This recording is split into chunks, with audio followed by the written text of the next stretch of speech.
Trump పిచ్చి పీక్స్కి చేరినట్టుంది. Control పూర్తిగా తప్పిపోయినట్టున్నాడు. ఇర్రెస్పాన్సిబుల్, ఇర్రెగ్యులర్, ఈగోయిస్టిక్ యాటిట్యూడ్తో వ్యవహరిస్తున్నాడు. ఏకంగా అమెరికా ఒక రివార్డును ప్రకటించింది.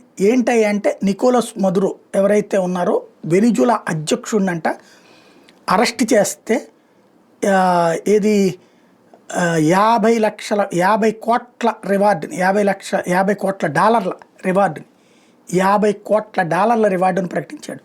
ఎందుకు? వీళ్ళు అమెరికాకు సంబంధించిన యుద్ధ విమానాలతో వెళ్ళి అరెస్ట్ చేయొచ్చు కదా. ఎందుకు అరెస్ట్ చేస్తారు? అక్కడ వెనిజులా ప్రజలు ఊరుకుంటారా? ఒకప్పుడు వెనిజులా చేతిలో ఓడింది. వెనిజులా అనేటటువంటి తిరగబడింది అమెరికా మీద.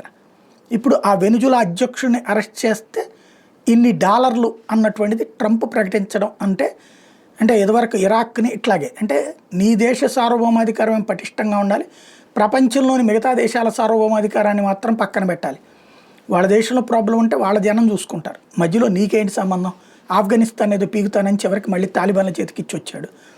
అట్లాగే పాకిస్తాన్లో తీవ్రవాదుల చేతికే ప్రభుత్వాన్ని అప్పచెప్పినటువంటి వాడు ఈయన మళ్ళీ ప్రపంచానికి నీతులు చెప్తుంటాడు.